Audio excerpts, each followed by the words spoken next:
কাজের দিনে সাত সকালে মেট্রো বিভ্রাট। ময়দান ও নেতাজি ভবন স্টেশনের মধ্যে মেট্রো চলাচল ধীর গতিতে। সকালে টানেল ও প্ল্যাটফর্মে অধিকাংশ এলাকায় আলো জ্বলছিল না, কাজ করছিল না স্টেশনের ডিসপ্লে বোর্ড। মেট্রো রেল কর্তৃপক্ষ জানিয়েছে গতকাল রাত 3:30 নাগাদ ময়দান স্টেশনে বিদ্যুৎ বিপর্যয়ের জেরেই এই সমস্যা। কাজের দিনে সাত সকালে মেট্রো বিভ্রাট। ময়দান ও নেতাজি ভবন স্টেশনের মধ্যে মেট্রো চলাচল চলছে ধীর গতিতে। আচমকা বিদ্যুৎ বিভ্রাটের জেরে সিগন্যালিং ব্যবস্থার সমস্যার জেরে ময়দান থেকে নেতাজি ভবন পর্যন্ত আপ ও ডাউন পরিষেবা কিছুটা ব্যাহত রয়েছে। যদিও মেট্রো চলাচল পুরোপুরি বন্ধ নেই। মেট্রো সূত্রে যেটা খবর যে এই তিনটি স্টেশন অর্থাৎ ময়দান, রবীন্দ্র সদন এবং নেতাজি ভবনের মধ্যে আপ ও ডাউন যে লাইন, এই তিনটি স্টেশনের লাইনের মাঝখানে যখনই মেট্রো আসছে তখনই কিন্তু অনেকটা স্থিমিত গতিতে বা স্লথ গতিতে সেই মেট্রো এগোচ্ছে। মেট্রোর তরফে সমস্ত পরিষেবা যাতে স্বাভাবিক হয় সেই চেষ্টাই করা হচ্ছে। রাত্রি 3:30 থেকে এই সমস্যার সূত্রপাত, কিভাবে এই বিদ্যুৎ বিভ্রাট হলো সবটাই কিন্তু খতিয়ে দেখা হচ্ছে মেট্রো কর্তৃপক্ষের তরফে। তবে স্বাভাবিকভাবে সকাল 7টা থেকে মেট্রো চলাচল শুরু হওয়ার পরে প্রায় 2 ঘন্টায় পেরিয়ে গেছে।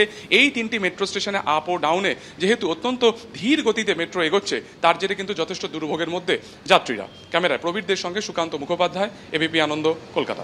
তমলুক লোকসভা কেন্দ্রে ভোটের 3 দিন আগে নন্দীগ্রামে খুন হলেন বিজেপির এক মহিলা সমর্থক। প্রতিবাদে নন্দীগ্রাম জুড়ে বন্ধের ডাক দিল বিজেপি। যেমনটা জানা যাচ্ছে, রেয়াপাড়াতে বিজেপির পথ অবরোধ। সরাসরি চলে যাব আমাদের প্রতিনিধি বিটন চক্রবর্তীর কাছে। বিটন, কি পরিস্থিতি?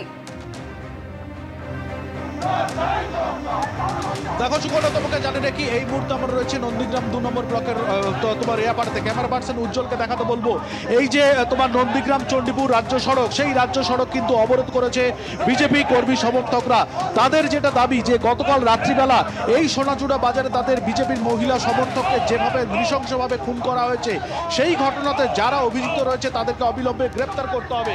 রাস্তার উপরে দেখতে পাচ্ছি রীতিমতো বেঞ্চ ফেলে তারা কিন্তু অবরোধ করা শুরু করেছেন। জরুরি পরিষেবা অ্যাম্বুলেন্স ছাড়া, সিআরপিএফ এর গাড়ি ছাড়া কাউকে কিন্তু এখান থেকে যেতে দেওয়া হচ্ছে না এবং তাদের দাবি যতক্ষণ না পর্যন্ত দোষীরা গ্রেপ্তার হয় তারা কিন্তু এই অবরোধ আন্দোলন তারা কিন্তু চালিয়ে যাবেন। সুকন্যা, বিটন, সেই ছবি আমরা দেখতে পাচ্ছি। রেয়াপাড়াতে বিজেপি কর্মী সমর্থকরা তারা পথ অবরোধ করছেন এবং যে ঘটনা ঘটেছে মঙ্গলবার অর্থাৎ ভোটের মাত্র 3 দিন আগে নন্দীগ্রামে বিজেপির এক মহিলা সমর্থককে খুন করা হয়েছে এবং এর অভিযোগ উঠেছে তৃণমূলের বিরুদ্ধে। নিহত মহিলার নাম রথিবালা আড়ি। তারপরই কিন্তু বন্ধের ডাক দেয় বিজেপি আজ এবং পথ অবরোধের ছবি আপনারা দেখতে পাচ্ছেন।